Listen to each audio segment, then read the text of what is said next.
In a world of EMS podcasters, EMS Office Hours is the only live podcast bringing you the latest topics and opinions in EMS. Turn down your scanner and turn up your speakers as we join Jim Hoffman and Josh Knapp on their latest EMS podcasting journey. Well, I'm just going to give this a minute to let the people pop into the Facebooks here. Get people into the room. Well, while we're waiting, of course, I'd like to just introduce us, Josh, and welcome everybody to EMS Office Hours. If you don't know, I am Jim Hoffman. And you can tell by the name tag, I'm Josh Knapp. Right, that's what's great about the live deals here, that we get to, have our names displayed. So. That way we remember who we're talking to. Because, right. Exactly. After 10 years plus of doing this show, I sometimes, it's like a PTSD thing or a traumatic, a traumatic injury. You don't want to recall it. Right. I'm talking to you. It's just like it brings back those nightmares. Right. Of the initial days. Well, I hope people listening or checking us out today will give us some likes in the box below and just say hi. Let us know your favorite color, where you work. Yeah, check in from the like city. that, because we like to hear from people. So I appreciate if you do that. Give us a quick like and whatnot. It does help us out. Keeps the feed up for people joining us later on in the broadcast. I want to try to keep today's show a little bit light, Josh, a little bit faster paced than usual. Just kind of asking some key questions and see, what we can come up with that, and see if people kind of like that format as well. One thing I tell you, I've been we're waiting for some more people to pop in here. I've been doing the Monday Minutes that I do every week, where I do quick little blurbs on EMS study sort of tips. Mm-hmm. So I just kind of go over, the key things that people will see on exams, right? And that you see a lot on exams, like what is the systolic blood pressure? What's the P wave? What's whatever. So break it down nice, like 10-minute sessions and stuff. I've been doing this shit. It's got to be years now that I've been doing it. I am down to my next to last episode. I'm almost done with it. Of doing every aspect of an EMS exam that you can think of. Yeah, pretty much. All the little things. So, you think about anatomy, physiology, and kind of, I just kind of break down, all the different elements of that. Abdomen, head, the cool all thing that stuff. I do want to go into a little bit more about what exactly your breakdown is, because it's kind of cool. But one of the interesting things that must be a challenge for you as a information, as a test-taking information provider, is to reaffirm the idea that they're not trying to trick you. Yeah. They're not sitting there and saying, okay, well, I'm going to give you a blood pressure and I'm going to leave out a number, or I'm going to change a number or something like that. The blood pressure is probably... I actually just had somebody email me, a longtime member of mine. He usually comes back, and whenever he's got a recert or get his CEUs and stuff, he comes back. But now he sent me an email. His son just graduated. He's going to take the National Registry exam. So wait, I'm stressing out. You're multi-generational. I know. Multi-generational EMS. I know. You're an old fuck, aren't you? I know. Oh, I'm going to be 55 this year, but I only look 54, so it's pretty good. Yeah, you look good for 62. Yeah. So I just found it, and like you had just said, right? They're not trying. I try to say to him, I said, just tell your son they're not trying to trick him on the test. Probably if he already passed his EMT course, he knows the content. But like most people with the National Registry, they're stressed out about the format and the way questions are worded and stuff like that. So it brings back to what you were saying, right? They're not going to leave stuff out. They're not trying to trick you. They're not leaving stuff out. They get all the information you need to answer the question is in the question. Yes. You know, so that's something I always try to stress. So it's just interesting you had mentioned that. And anyone can go to my YouTube channel. I'm at EMS Safe, I believe, on YouTube. Just look up EMS Safe there, or look up Jim Hoffman. I think you'll find me on YouTube. Or you can go to emsofficehours.com and just look over on the right-hand side. You'll see the Monday Minutes category, and you can see all of the videos that I've put up over the years. And like I said, got the last one just came out today. Next last one came out today, and the last is probably going to come out next week or the week after. So I'm pretty, and I'm going to keep doing them, but I'm going to kind of just change it up. It won't be as like formatted where it's every week it builds on the last week. It's kind of be more free form. I'm going to go by what I see is kind of trending and what people are struggling with, and kind of do an episode that way. You know, keep doing them. I'll be keep doing it. It'll be still Monday Minutes, and there'll still be quick study tips, but it'll be more sort of I think more focused and more targeted on what people are struggling with. Because I had two questions for you. Well, one is, and I know we want to roll into the show, and this isn't quite that, but two. The first question is, how many have you logged at this point? What are you up to? You know what? I didn't count them yet. I have to go and count them up because I'm going to do like a special sort of broadcast email thing going out for that, and to give people a sort of a link where they can go and get and view all of them, so they can go ahead and view. And it's all free, so it doesn't cost anything, but they can go review that. And I get a lot of feedback from people, especially on YouTube. People like to comment on it on YouTube. But what they say is that they like it that they can just go to the specific areas that they are struggling with, or that they want to kind of refresh their mind on. Because you forget a lot of little bitty things. And one thing I always say in the beginning of every one of those episodes, I always try to tell people that it's key stuff you're going to see on exams, but it's also designed to help you build your knowledge and retain that content, so you can kind of make better clinical decisions, write better reports, stuff like that. So it's not just, I got to take this for an exam. It's great for, for anything. This time when I'm doing the PowerPoint and I'm getting the slide deck ready to do it, I forget some of the stuff that's popping up. I said, oh yeah, that's right. That's a very important part of that element of your EMS textbook.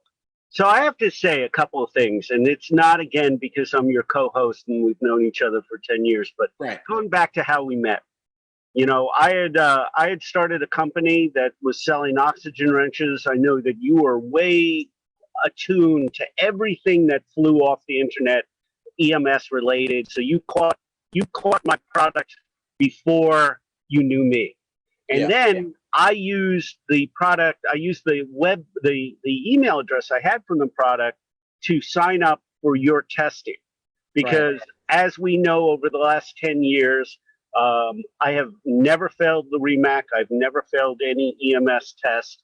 As a matter of fact, I usually score in the top 90, top 90s to very close to 100. The best I've done is I got a perfect score on the EMT test for our state test, and I got 2 wrong for the paramedic section on the state test. And I've gotten a 98 on the MAC too. I've never gotten 100. But I come every 3 years, every 2 years. I got to recertify. I got to test. I go, Jim, I can't do this. I don't understand anything. You forget your brain dump. Yeah, after the test is over. And you're like, all right, go on this, do this. And you walked me through this, and I have scored very well. And keep in mind, this isn't about scoring on a test, but it's about the retention. It's about the useful information you get that you're able to leverage in the field. And from my very EMT days where I started becoming, where I was learning to become a paramedic, to my critical care days, your products have really helped me, even in the critical care area, with the layer. The critical care layers on a level of complexity that is really eye-opening to what the ICU brings and what critical care transport really means. But you need all that foundational stuff. You need the peds, you need the adult, you need all that basic foundational stuff to build on that for the CC. So it's, you know, I mean, I hate to do this because now your head is probably going to just fill the screen. But no, I got plenty of people complaining and knocking me down too, so it's all right. Yeah, you know, I make a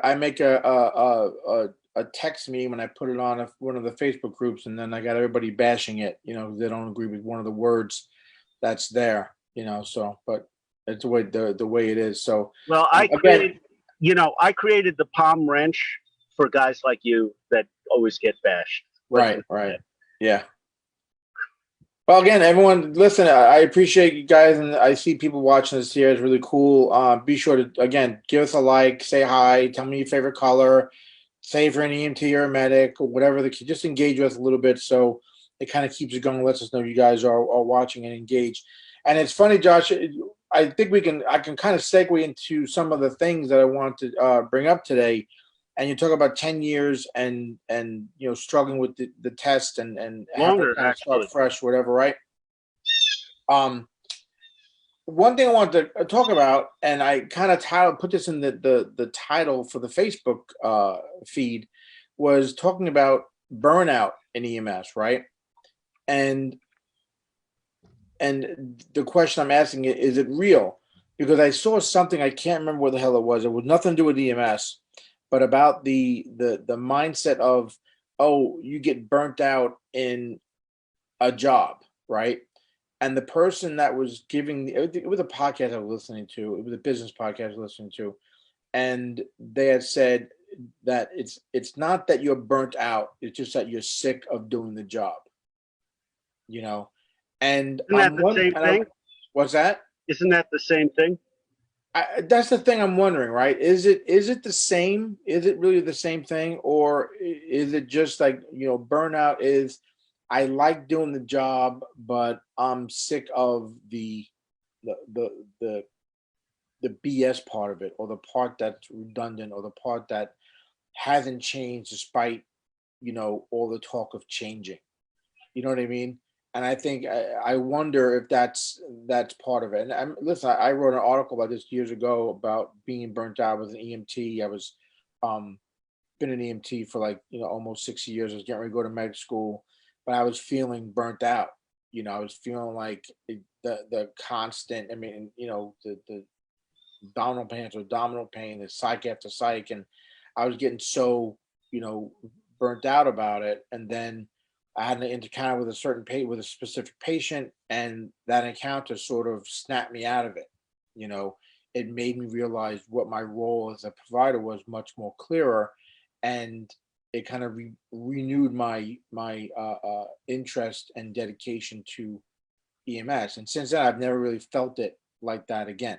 I mean, you have bad days, of course, and days you get tired of the job and the calls and stuff like that, but I never had it at that extent where I was feeling like I was done, you know? You know, and I understand where you're coming from, because you're saying if you're able to be revived by a good job, by a hot job, and, you know, you're feeling that way and you're feeling weighted down because of rules, management, just the general changes that have taken place in the field and in the industry. Are you just worn out from that, or are you just worn out from sitting for how many hours that you have to in an idling ambulance and breathing in exhaust and being in a fishbowl and not being able to eat without interruption? You know, not being able to go to the bathroom when you want to go to the bathroom. I mean, what component? And then you throw in that hot job or that successful job, the cardiac arrest save. The cardiac arrest save, where you shock a guy, you do CPR, you shock a guy, you give drugs, and not only does the guy sort of wake up and open his eyes, but he's talking to you. I mean, those are the miracles in the field that we are privileged enough to witness, right? Sure. And then you go and you say, but I just can't stand it anymore. I just don't want to do it anymore. And I think that does the bloom come off the rose? Absolutely. Is it another dimension to the complexity that gets somebody to volunteer to go into dangerous situations to save other people? I think that's a core. Now you're dealing with a core aspect of personality. So is your personality the type that you want to go in to the danger? Is that this thing that rewards you? And or are you doing it all for the nuisance? And I think the other aspects of this job, the annoying, the wearing, the negative changes to this job can wear you. But if you have that core personality, that's the thing that's going to keep you in. That's the thing that's going to keep you. I mean, listen, I've never been the one. I've never been the one with the hot jobs and feeling that was the most rewarding. I mean, for me, a rewarding job is when I had the call I was talking about before. I only talked about. I always get emotional when I talk about the job, but it was just a basic abdominal pain, and I was irritated to be there, and just kind of going through the motions, and with a nonverbal patient with major abdominal history, and it was a matter of we got in the ambulance and just sort of like out of habit. I touched her shoulder and I said to her, I said, I know it's hard. And she looked at me and said, it really is. It really is. And this was like a nonverbal patient. And suddenly she had that moment of being lucid enough to speak. And I made that connection. Yeah. And I felt like, I was like, okay, I'm here for more than just, transporting. It was that connection that there wasn't much I can do for her, as an EMT, but it made that connection where I was able to connect with her, and I realized that my kindness, as simple as it was, but just touching her shoulder, kind of conveyed that somebody else gave a shit. You know what I mean? Yep. He was frustrated as it was to be there. I mean, I don't let her know it or the family know it, but in my mind, I'm like, I just want to get done with this call, Yeah, and don't misunderstand me. I mean, I was not just saying that it's just the hot jobs. I'm saying that those are the jobs that get your heart racing. Sure. And you get that risk reward feeling in there. But then there are aspects like you just talked about that are pure reward, that are pure. I'm just making that human connection. I'm here to help somebody feel better with the skills that I have, and the skills in your toolbox at that time was compassion. Right.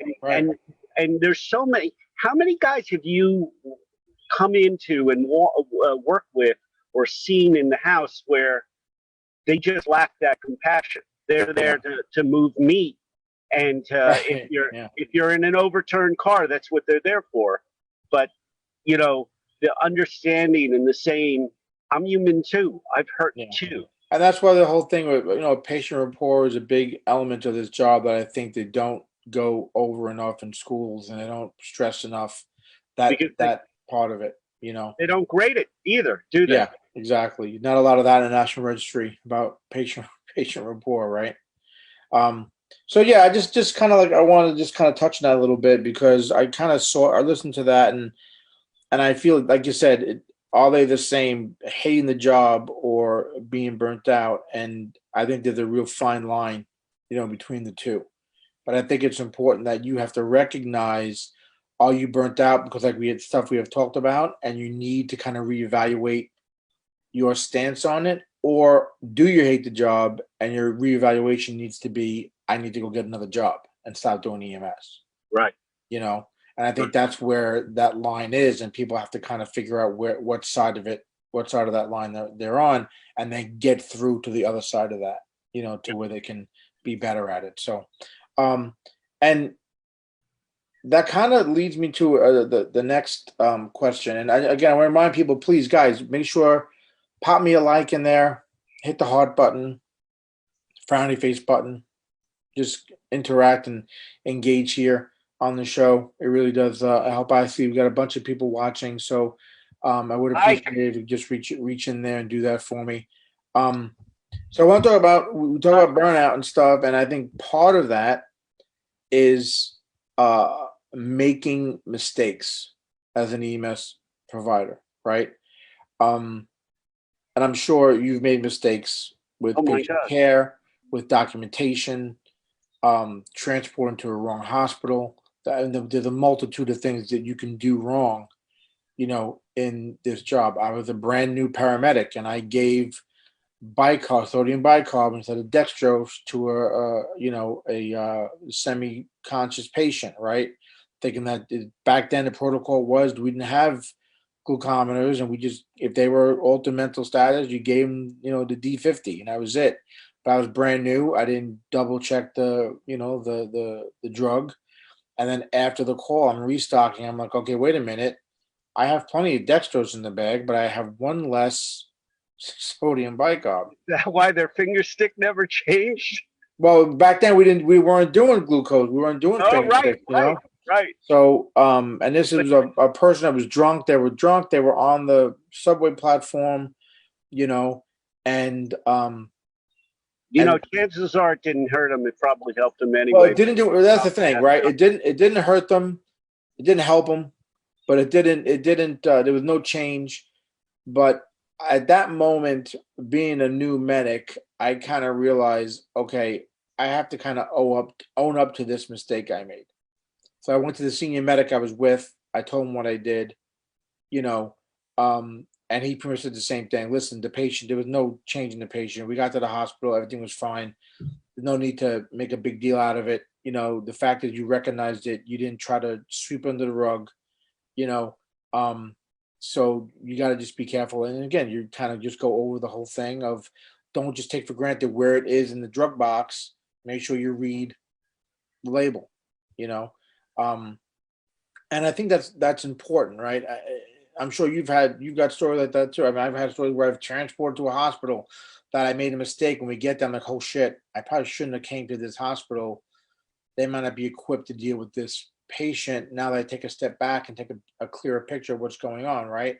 So I think a lot of people in EMS do that, right? They make these mistakes, and I think the important part is, like I said, is owning up to the mistake. I mean, have you had? I'm sure that you don't have to give me a story for yourself, but I'm sure you've had people that you've seen make mistakes, right? And do they? I've seen people make mistakes and they try to cover it up, or they don't. They try to act like it's your fault or somebody else's fault in doing it, not taking responsibility. No, I think that's one of those things. Circling back to the first topic of burnout, that Yeah.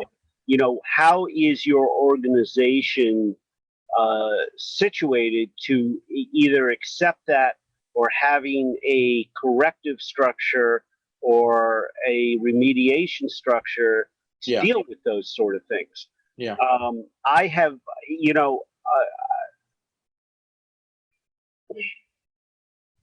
one of the worst mistakes I've ever seen was not something that actually killed somebody, because the truth of the matter is majority of times, vast majority of times, you're trying to save somebody's life. They're already in a critical situation. That, by definition, means that your interventions may not work. So certainly the wrong intervention or withholding an intervention doesn't help, but it doesn't necessarily mean that you've tipped the scales or created that problem. It depends upon what it is, right? Right. But the worst one, the one that just stays with me to this day, was when I was a reasonably new paramedic. I think I was halfway through my cert, going to my first recert, and somebody who I was working with another paramedic that was in the same boat as I. And as you know, the way that they do it is they just take, if we had that structure where you really had that senior person that looked over you while you were developing your skills, but generally, the senior person is the person who just stepped into the bus before you, so, we were two relatively new medics, and we were given a student. And as you do with medics who are going to medic school, you let them start IVs, you let them, with supervision. You let them give drugs and stuff like Right. that. So she started an AC anticubical IV. Theoretically, we had a woman who was a diabetic and was her stick was really low, whatever it was, and she needed glucose. And she got the stick, and I was watching. I wasn't the person who was just watching her. She seemed to be struggling giving glucose. Now we all know that giving glucose is, it's a thick substance that you're putting through an IV, and you and I have had this discussion on previous shows where the reality is you're supposed to use the smallest IV that you can because of the necrotizing effect it has on the blood, on the vascular. For years it was the 18 gauge, at least 18 gauge to push it, but then I forget who it was that pointed out that the box says, right on the box tells you to use a smaller. Right. And I remember medics telling me use the largest gauge you can. If you can get a 15, you use it. And you can just imagine what that did. But anyway, she ended up perforating the vein from the get-go, and that's why she was having such so she third-phased the entire amp.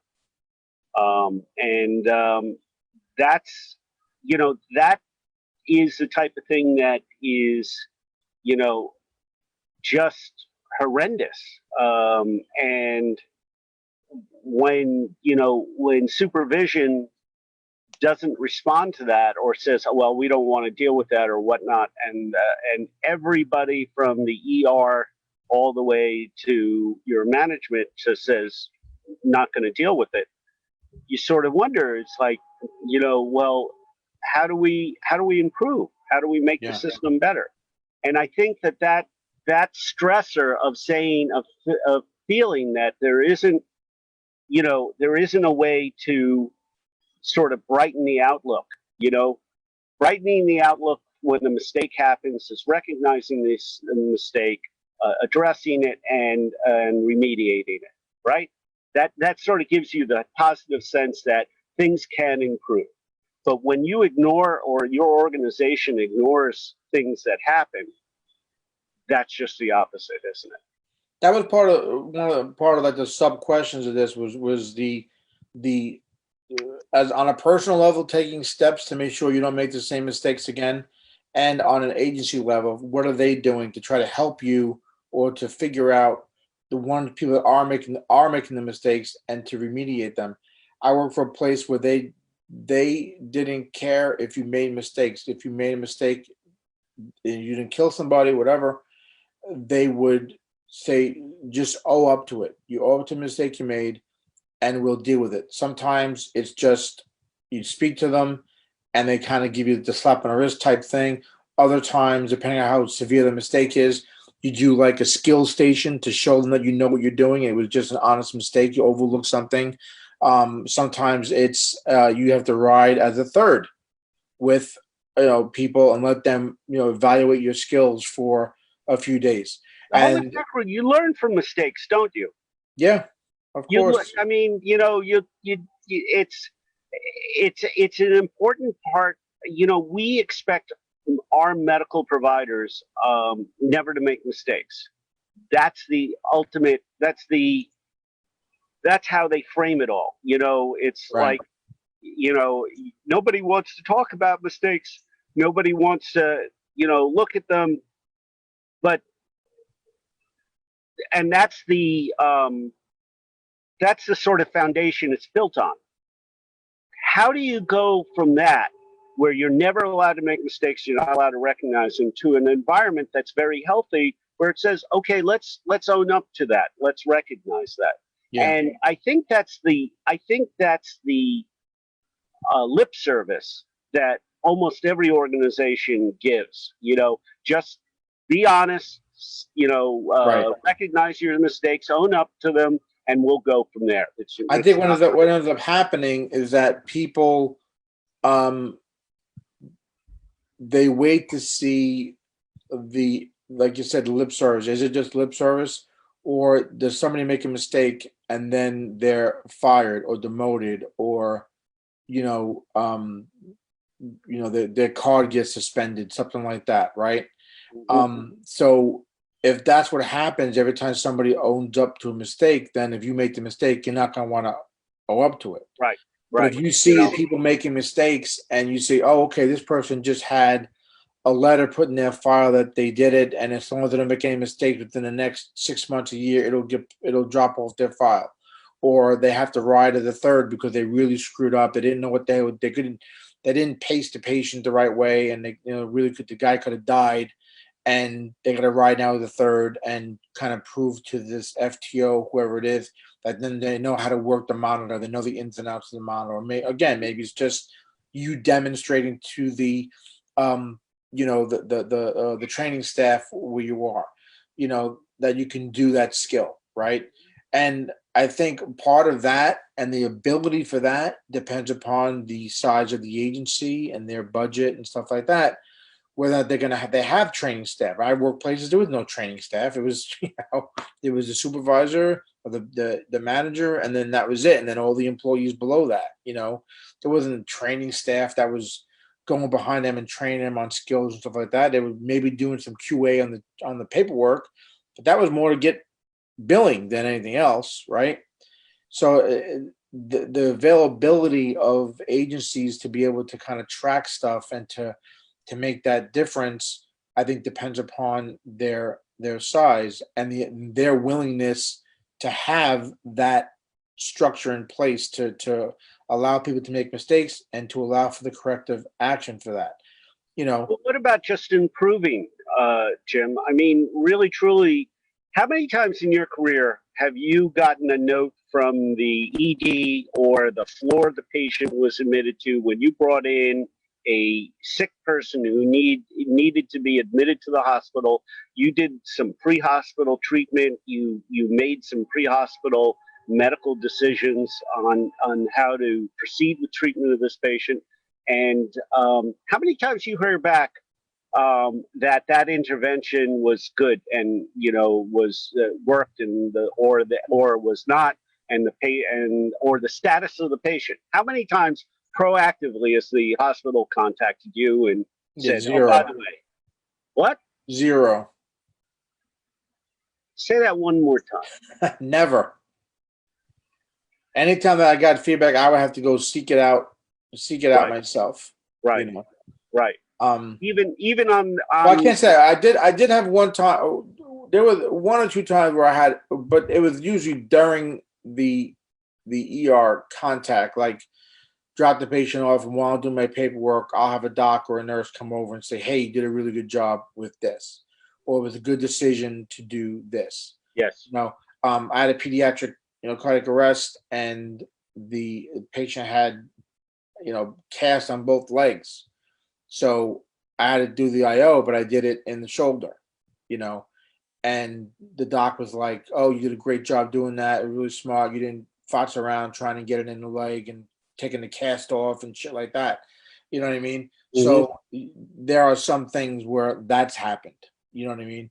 But as far as like, kind of long-term type thing where they go up to the floor and they look at the chart and go, oh, this patient did much better because the EMS crew gave a bunch of fluid for the septic patient, and the patient's already on their way to getting more, fluid than they would have gotten if you just did a friggin', a saline lock. You know what I mean? Hell, your average asthma intervention, when you bring them to the ER, what do they do with them if you've run the full line of drugs that you can on that person? Maybe a little bit of fluid, maybe a little bit more steroid, but generally speaking, they just observation and then discharge after mostly everything. Hours. Yeah, most of the stuff they're going to do there, you've already done.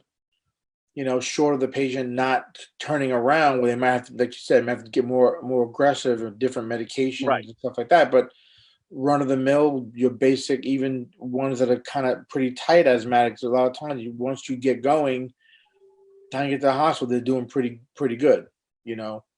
So yeah, I mean, I think that the thing with mistakes, I think it's important to own up to it and to own it and to take the steps personally, not to repeat it, and also I think it's up to agencies, especially nowadays, our scope of practice and the drugs we're using and the stuff we're doing is getting more and more, I think, advanced, and we're being expected to know and do more, constantly, and I think if agencies are not going to be there to support us with the training and the room to make mistakes or to ask questions or to ask to be, remedial trained on something you're not getting.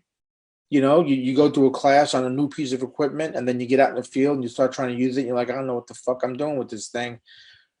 To be able to go without repercussions and say, hey, can I get some more training on this equipment or on this technique or on this skill? Because I'm not really comfortable, you know, um, and then not have repercussions because of it, Right. not have it you look down upon, because you wanted some additional training on that. And that's And that goes for paramedics and EMTs. It goes to, all different, provider levels, not just paramedics, you know, it's EMTs as well. Stuff changes at EMT. They keep giving EMTs more advanced skills and more things to do, and without a lot of additional money and not a lot of additional training.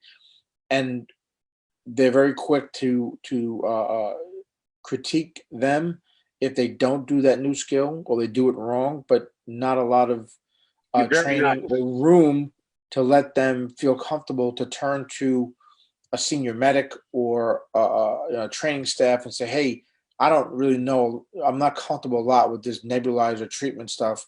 Every time I hook it up and I put the oxygen on, the tubing keeps popping off. I don't know why that's happening. right. You know what I mean? You're really So- nice about the idea of critiquing. Yeah. Look, I mean, EMS and like nursing and like some of these others, we're famous for eating our young, aren't we? And we've talked about, again, You see it all the time in every EMS Facebook group you go to. You see it constantly. It's constantly going on. Yeah, somebody's asking a question. Somebody legitimately wants to expand their understanding, their skill set, whatever it is, and immediately you get that troll-like person. And yeah, social media, it sort of brings out the troll in people. But when we're so big.